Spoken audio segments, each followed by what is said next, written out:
Kembali di Kompas Siang, Saudara, polisi menyebutkan kerangkeng manusia di rumah Bupati Nonaktif Langkat, Sumatera Utara digunakan untuk rehabilitasi narkoba. Namun hal ini tidak sesuai dengan temuan lembaga swadaya pemerhati buruh migran.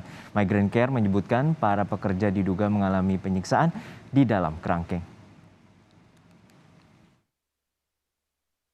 Operasi tangkap tangan yang dilakukan KPK terhadap Bupati Langkat, Sumatera Utara terbit rencana perangin-angin berujung temuan kerangkeng untuk manusia di belakang rumah Bupati Langkat. Bahkan saat ditemukan ada 4 orang di dalam kerangkeng. Menurut kepolisian, kerangkeng dibuat oleh Bupati untuk warga yang direhabilitasi narkoba, lalu diperkerjakan di kebun sawit milik terbit rencana perangin-angin. Dalam program Sapa Indonesia Malam, Kabid Humas Polda Sumatera Utara Kombes Hadi Wahyudi membenarkan adanya kerangkeng serupa penjara yang terdiri dari 2 blok, di mana satu blok berukuran 6 kali 6 meter. Tempat dibuat sekitar tahun 2012 atas inisiatif dari Bupati Langkat yang kemarin ditangkap dalam OTT dari teman-teman KPK. Oke. Nah, itu dijadikan sebagai tempat rehabilitasi bagi para pecandu narkoba dan anak-anak kenakalan remaja yang dititipkan oleh orang tuanya dengan membuat surat pernyataan dan lain sebagainya. Kemudian tahun 2017 teman-teman dari BNK Kabupaten Langkat itu sudah melakukan penyelidikan ya terkait dengan adanya laporan masyarakat dan lain sebagainya. Dan pernah disampaikan kalau memang itu menjadi tempat rehabilitasi sekiranya diberikan atau dibuatkan izin resmi. Nah, itu dia. Sebagainya. Tetapi sampai dengan saat kemarin dilakukan OTT KPK, kita dalami ternyata tidak memiliki izin itu. Lembaga Swadaya Pemerhati Buruh Migran atau Migrant Care melaporkan temuan kerangkeng manusia di lahan belakang rumah Bupati. Dalam temuan ini, pihaknya menemukan ada 40 orang pekerja sawit yang diduga bekerja di ladang milik Bupati Langkat dan tinggal di dalam kerangkeng. Bupati itu membangun semacam penjara gitu ya, kerangkeng di dalam rumahnya. Yang kedua, kerangkeng itu, penjara itu dipakai untuk menampung para pekerja mereka setelah mereka bekerja. Yang ketiga, mereka tidak punya akses untuk kemana-mana. Yang keempat, mereka mengalami penyiksaan, dipukul, lebam dan luka. Yang kelima, mereka diberi makan tidak layak, hanya 2 kali sehari. Yang keenam, mereka tidak digaji selama bekerja. Yang ketujuh, tentu tidak punya akses komunikasi dengan pihak luar gitu. Para pekerja juga diduga mengalami penyiksaan hingga mengalami luka lebam. Setelah menerima bukti foto dan rekaman video, Komnas HAM mengaku akan segera mengirim tim ke lokasi. Akan segera kirim tim ke sana, ke Sumatera Utara itu, terus juga berkomunikasi dengan berbagai pihak. Jadi ini kami akan tangani dalam skema urgent response cepat. Itu ya, karena ini jelas ada penjaranya, ada orangnya, ada jumlah orangnya, makanya kami akan segera respon ini dengan baik. Polisi menyebut terus mendalami kasus ini dan menambahkan status lokasi rehabilitasi adalah milik pribadi dan belum ada izin. Tim Liputan, Kompas TV.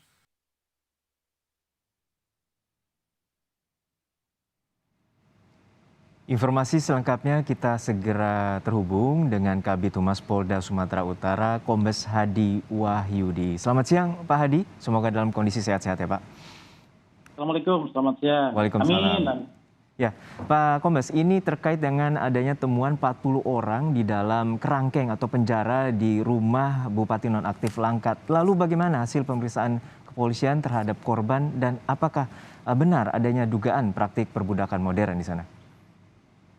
Ya, jadi kami sampaikan update terkait dengan penyelidikan yang dilakukan oleh tim dari Polda Sumatera Utara yang bekerja sama dengan BNNP Sumatera Utara dan BNNK Langkat.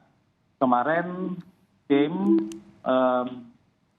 meminta keterangan terhadap 11 orang yang diantaranya ada yang bertugas sebagai pengurus tempat pembinaan tersebut, kemudian orang tua, warga binaan, kemudian ada juga warga binaannya, kemudian kepala desa, kepala dusun, kepala dinas kesehatan, kepala dinas sosial, kemudian ada sekretaris desa yang juga kami mintai keterangan. Jadi betul memang bahwa berdasarkan keterangan yang kami dapatkan sementara bahwa bangunan itu ada sejak tahun 2012. Kemudian pengelolaannya dilakukan secara mandiri oleh bupati dan beberapa pengurus yang ada di situ. Mereka menyebutnya adalah sebagai tempat rehabilitasi bagi pecandu narkoba dan anak-anak kenakalan remaja. Nah, pecandu-pecandu narkoba dan anak-anak kenakalan remaja yang ada di situ, berdasarkan penyelidikan awal, mereka dititipkan oleh keluarga atau orang tuanya dengan membuat surat pernyataan terkait dengan adanya dugaan praktek kerja paksa dan lain sebagainya. Sampai dengan saat ini penyidik masih terus mendalami. Kita juga tadi malam berupaya atas rekomendasi dari BNNP untuk memindahkan warga-warga binaan yang mereka sebut ini ke tempat rehabilitasi atau ke panti rehabilitasi yang menurut kita memenuhi standar kelayakan. Akan tetapi orang tua, beberapa orang tua dan warga di sana mengatakan bahwa di sini sudah tepat. Mereka mengatakan seperti itu. Jadi mereka tetap menginginkan bahwa kalau dipindahkan mereka akan membawa pulang saja anak-anaknya daripada dipindahkan ke tempat yang lain dengan alasan bahwa di sini gratis dan lain sebagainya. Nah, langkah kita yang lain, upaya kita yang lain yang coba dilakukan dengan teman-teman BNNP, karena kita belum mengetahui apakah warga binaan yang mereka sebut ini betul-betul orang-orang yang memang pecandu narkoba kenakalan remaja, ini yang mau kita lakukan screening dan asesmen betul atau tidaknya seperti itu. Ya, artinya tidak ada koordinasi sebelumnya terkait dengan penyalahgunaan narkoba dan kemudian juga pengurus terkait dengan binaan tadi yang disebut atau penjara atau rehabilitasi narkoba ini terhadap pihak-pihak setempat ataupun kepolisian sendiri ya, Pak Kombes? Tidak ada. Jadi orang-orang yang disebut dengan warga binaan yang ada di tempat itu diantar oleh orang tuanya atau keluarganya. Secara sukarela gitu. Kemudian hanya dilakukan proses dialog saja. Jadi kamu sudah menghabiskan apa, menyandu seberapa lama dan lain sebagainya. Jadi hanya proses dialog antara pengurus yang mereka sebut dengan pembina itu dengan keluarga atau orang tua yang menitipkan anak-anaknya di tempat yang disebut dengan rehabilitasi oleh mereka. Kalau kita menyebutnya, kalau mereka sih menyebutnya ini tempat pembinaan, katanya begitu. Betul. Nah, artinya di sini ada anak usia di bawah umur, begitu Pak? Atau rentang usia berapa tahun yang tengah dibina? Terkait dengan kelompok umur itu yang masih terus kami datakan. Karena informasi awal yang kami terima ada sekitar 30 sampai dengan 48 orang yang berada di lokasi 48. pada saat dulu pertama kali OTT yang dilakukan oleh teman-teman KPK. Tapi pada kenyataannya kan hanya beberapa yang ada di lokasi. Kemudian kemarin ada sekitar 27 orang yang coba kita mau evakuasi untuk ditempatkan di panti rehabilitasi yang kemudian itu ditolak oleh keluarga dan warga sekitar. Ini yang terus kita gali tentang umur dan lain sebagainya. Makanya tadi saya sampaikan bahwa langkah-langkah yang akan dilakukan oleh BNNP dengan Polda coba melakukan screening dan juga asesmen terhadap warga-warga binaan yang mereka sebut itu. Baik, ini dari gambar yang kita dapatkan ada sejumlah orang gitu ya di dalam penjara atau kerangkeng ini dalam kondisi lebam. Dan artinya apakah ini ada terjadi tindak penganiayaan dan juga kekerasan terhadap para warga yang di kerangkeng ini? Itu masih kita dalami ya. Apakah ada unsur-unsur penganiayaan atau kekerasan yang ada di di tempat tersebut. Tetapi Sementara yang kami dapatkan keterangan dari penjaga yang mereka sebut dengan pembina ya, pengurusnya itu bahwa di tempat itu tidak ada kekerasan. Di tempat itu tidak ada pekerja paksa. Betul memang. Jadi orang-orang atau warga binaan yang sudah ada di situ dengan rentang waktu 3 sampai dengan 4 bulan, itu mereka nanti akan diberikan pekerjaan atau bekerja di perusahaan sawit Milik bukan di kebun sawit, di perusahaan sawit perusahaan milik, sawit, oke. Bupati Langkat ya, milik Oke. Bupati Langkat. Itu memang mereka informasi yang kami terima juga tidak mendapatkan salary ya, tidak mendapatkan bayaran, tetapi makan, snack itu mereka dipenuhi. Oke, artinya di sini ada dugaan yang tadi disebutkan oleh Migrant Care perbudakan, dalam artian gini, tidak ada mendapatkan upah atas kerja yang dia lakukan selama dia bekerja di sana. Dan apakah ada mengarah ke sana terkait dengan dugaan itu? Karena pada dasarnya mereka bekerja di perusahaan sawit milik Kita dalam Bupati nonaktif dugaan Langkat. itu kita dalam. Baik. Nah, artinya yang di di penjara dari tahun 2012 hingga 2017 ini masih orang yang sama atau sudah berganti prosesnya yang berada di sana?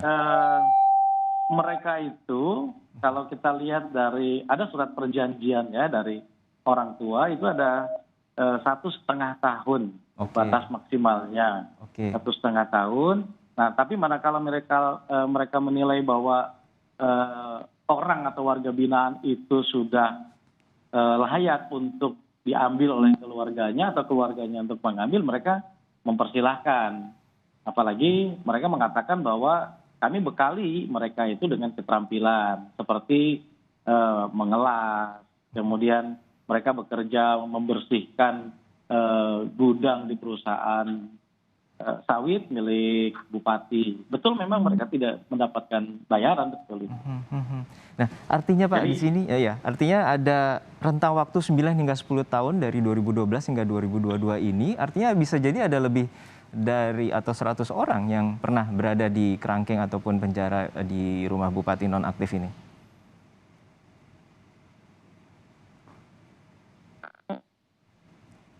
Pak Kombes, bisa mendengar suara saya? Baik. Kami akan mencoba kembali kepada Kabid Humas Polda Sumatera Utara, Kombes Hadi Wahyudi, terkait dengan temuan adanya kerangkeng atau penjara blok 2x2 meter di rumah Bupati nonaktif Langkat, Sumatera Utara. Migrant Care menyebut adanya dugaan perbudakan modern, dan sebelumnya berdasarkan keterangan Kabid Humas Hadi Mulyadi bahwa dibenarkan adanya pemenjaraan terkait dengan 40 hingga 48 orang di rumah Bupati nonaktif Langkat.